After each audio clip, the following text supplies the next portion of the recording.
It is the spring of 1657. The Peace of Westphalia, signed a decade earlier, had granted Sweden vast territories in Germany, securing its foothold on the European continent. The Swedish Army was highly experienced and exceptionally capable, fearing no adversary. For the past few years, Sweden, now under King Charles X Gustav, had been waging a war of conquest in Poland.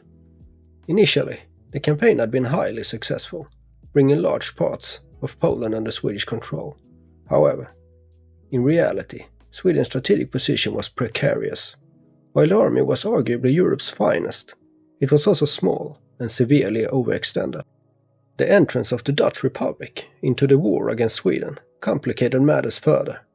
The powerful Dutch navy restricted Swedish naval operations in the Baltic, limiting the army's strategic mobility.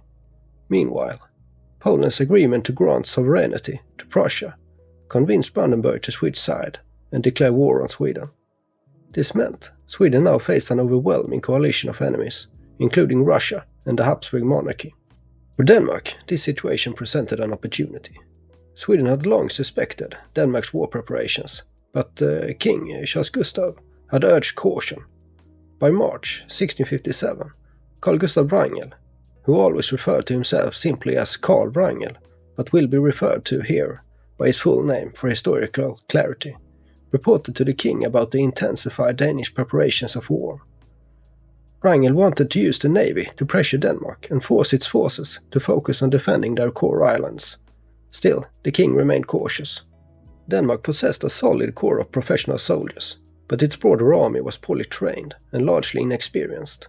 In preparation for war, Denmark had mobilized large numbers of peasants, but their training had been minimal, and they could not be expected to match a professional force in battle.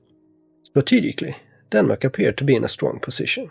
By joining forces with the Dutch fleet in the Baltic, the Danish navy could station itself at Bornholm, effectively blockading Swedish reinforcements from reaching Denmark from Poland. The Danish army could then march south from Jutland into Holstein, threatening the Swedish territory of Bremen.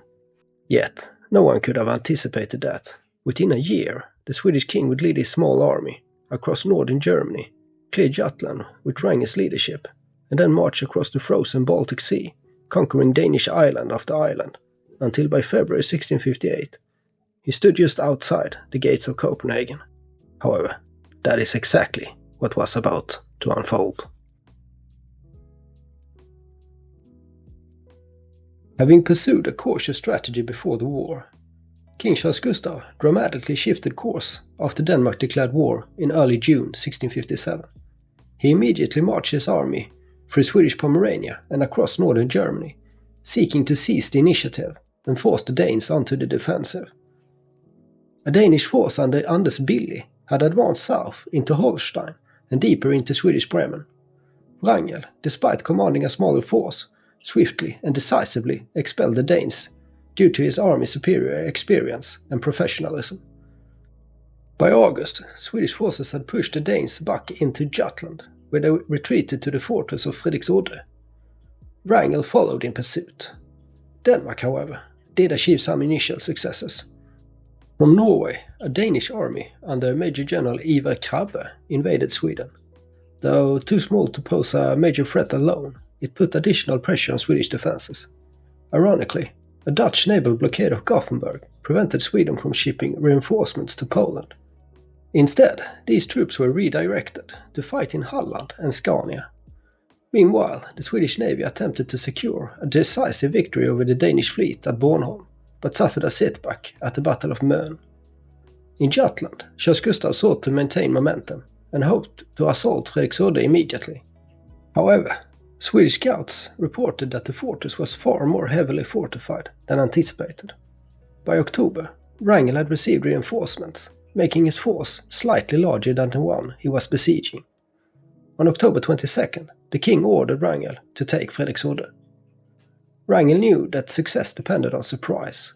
However, the Danes had strong intelligence network and were well aware of Swedish movements. The fortress had an extensive outer defensive system, covering the entrance to a small peninsula where the smaller fortress was located. The Danish commander had strengthened the defenses, but much of his force consisted of cavalry. Believing they would be ineffective in an open field confrontation with the Swedes, he sent most of them across the belt to defend the island of Fynen. Left to hold Frederiksodde were a corps of professional soldiers and several thousand mobilized peasants with minimal training.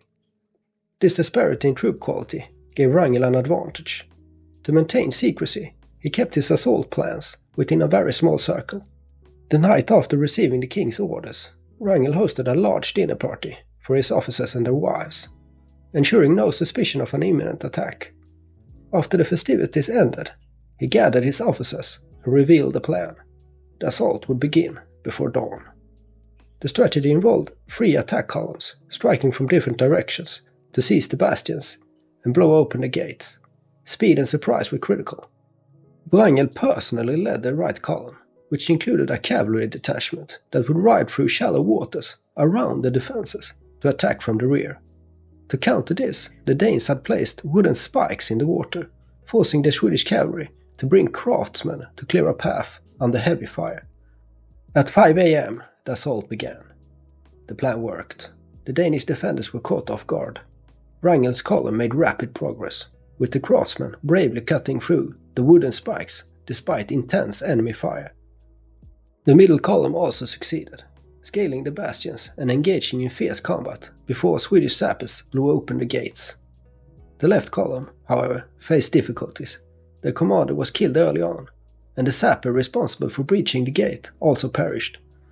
Despite setbacks, they eventually achieved their objective.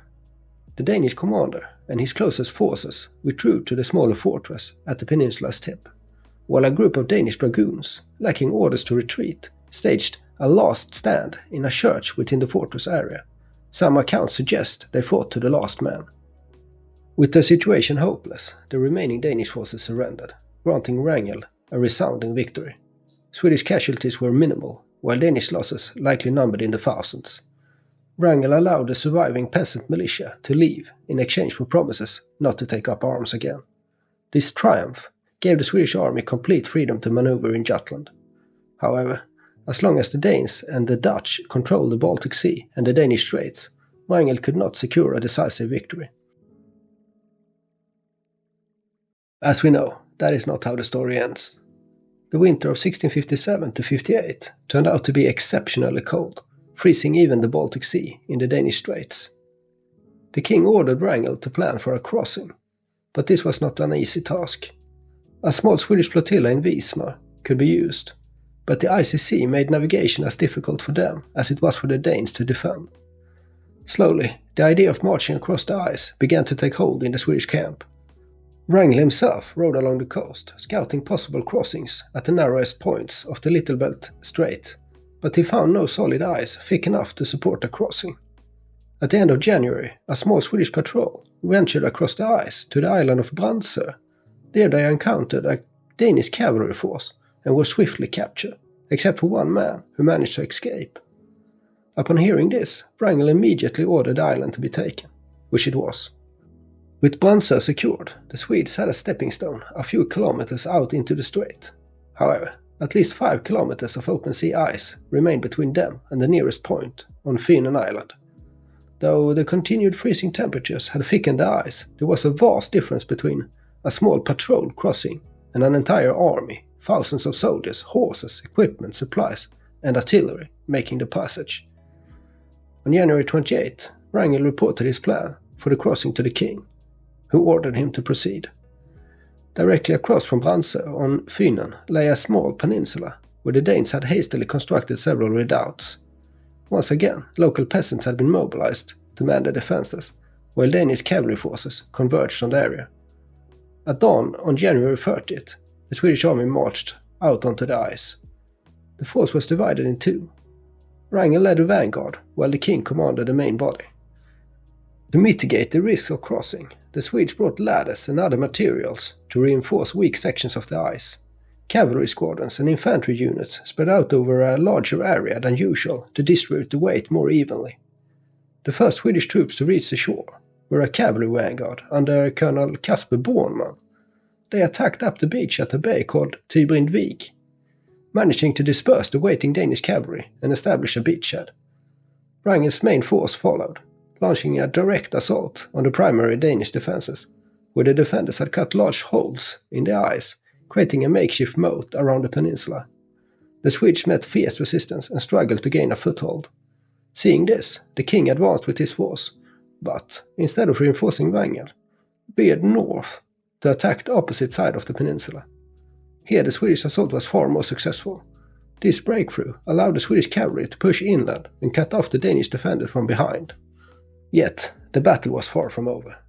Behind Wrangel, additional cavalry squadrons advanced to reinforce the beachhead, but this proved to be one step too many for the ice.